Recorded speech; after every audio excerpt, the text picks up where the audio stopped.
You're listening to a community story from Be My Eyes. So my name is Michal Nowicki. I am currently an associate attorney at Moore Ashley and Donahue, PLLC, the common law group. This is a small, basically a boutique firm specializing primarily in telecom law. We have a very strong telecom practice, but we don't do just telecom. We also do data privacy law and really anything at the intersection of communications and technology. So we basically touch on pretty much every sector of the communications and information technology industry, which is very fitting for the 21st century and all the various emerging new technologies. Those give us a lot of professional opportunities. Now, the other very unique about our practice is that everyone specializes in a more niche area within that broad market. I myself am working actively to build a strong practice at the intersection of accessibility, communications, and information technology. I do a lot of work with the 21st Century Communications and Video Accessibility Act, which is the primary landmark communications accessibility legislation in the United States, and it's very much a modernization of the Americans with Disabilities Act. So I graduated from the University of Illinois College of Law. That's where I got my law degree. I got my undergraduate degree at the University of Illinois at Chicago, and I had excellent support services at all those stages that have gotten me the accommodations that I needed, and that's how I was able to get where I'm at now. People with disabilities bring a unique perspective to employers. Now, I understand that employers have a wide range of requirements and expectations for their employees, depending on the industry, the nature of the job, etc. But one of the skills where people with disabilities are really good at is problem solving, because especially for people who were born with disability or at least had a disability for a long time, they've constantly had to adapt to living in an able-bodied world. For example, for me, I would often encounter situations where I would have to deal with an inaccessible website or a mobile app, or I was provided materials in print which I cannot read because I have no functional vision. And in some cases, the people who provided those materials to me either did not know that I was blind, or just simply forgot. Maybe it was something that was prepared at the last moment. So I constantly had to explore alternative ways to get that information in an accessible format. And those problem-solving skills transfer over to other areas too. I mean, those are transferable skills. And the other advantage of hiring people with disabilities is that because many of us have had to work harder to get to where we are at. Many of us are strongly committed and dedicated to the type of work that we do and that we want to do.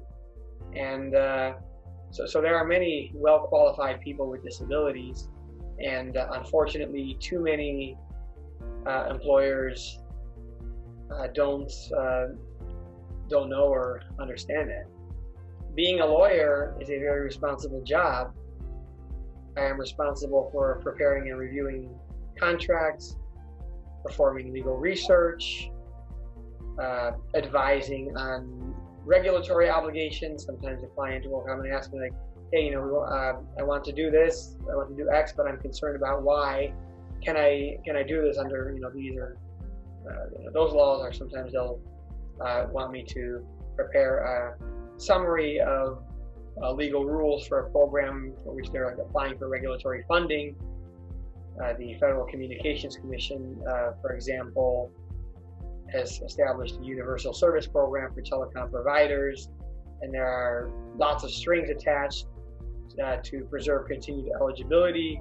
So carriers who want that funding, and which is pretty much all of the carriers, well, maybe not all of them, but most of them want that funding.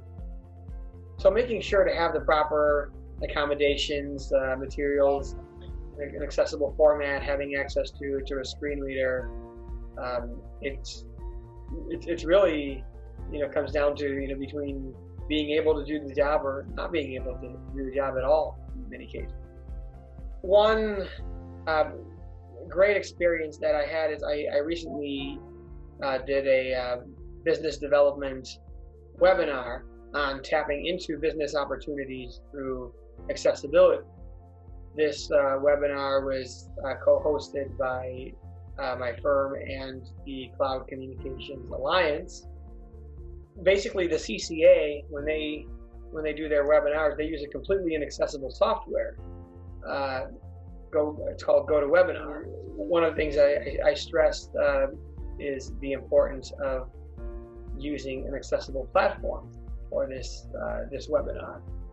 One of the issues with GoToWebinar is that it is completely inaccessible to screen reader users, and even if a screen reader user wants to call in by phone, which they have the option to do, they still need to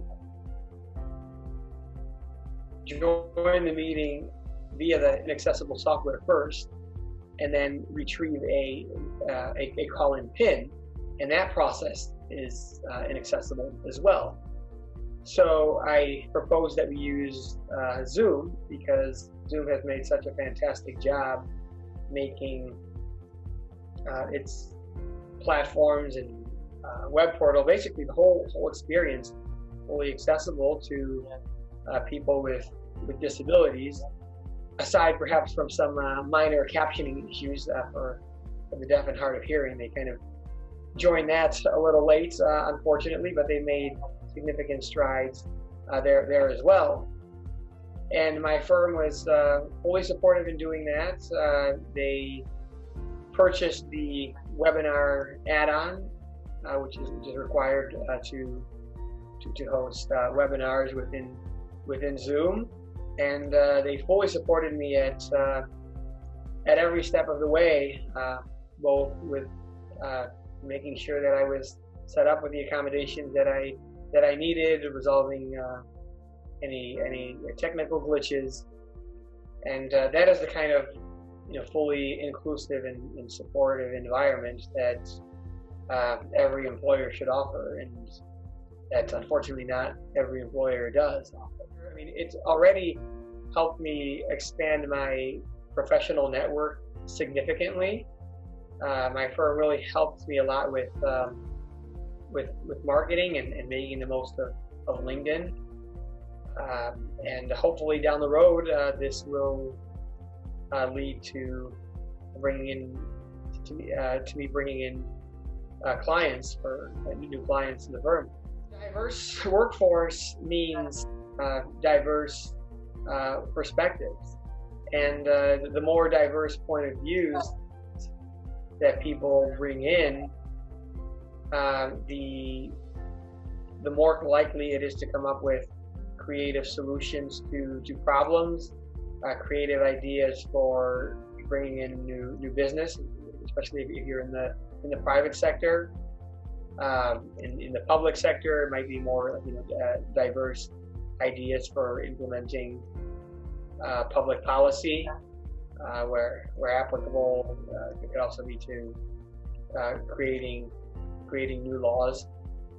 So and the other thing also is that diversity also gets the employers to think about accessibility even when they design their own products and services, because like, for example, you really appreciate the needs of a blind person when you're working with that person on a daily basis. For example, if you work on site and you constantly see that person interacting with the screen reader, reading content at high speed, that's when you really appreciate the value that making software and websites accessible can really add.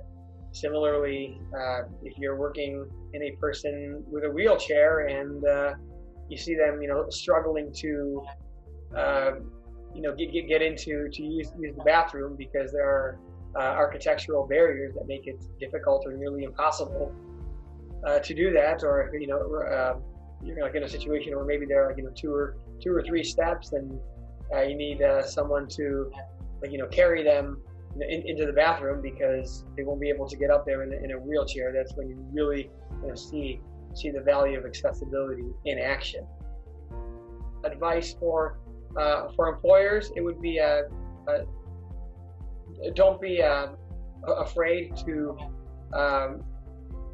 to raise any accessibility or disability related concerns that you may have. Now, while some people may not be comfortable discussing their disability, most blind people and people with disabilities generally that I know are happy to assuage any concerns during the job application process, whether it's during an initial interview at a different stage of the process. And I think that can really go a long way, because often what happens is employers will make an assumption based on their limited knowledge of what people with disabilities can do, and not surprisingly, that assumption can often be highly inaccurate and could steer the employer away from seriously considering that employee for the position. Thank you for listening to this community story from Be My Eyes. You can share your story too. Send it to mystory@bemyeyes.com. Be sure to subscribe to our YouTube channel, download our app, or visit bemyeyes.com/community-stories for more.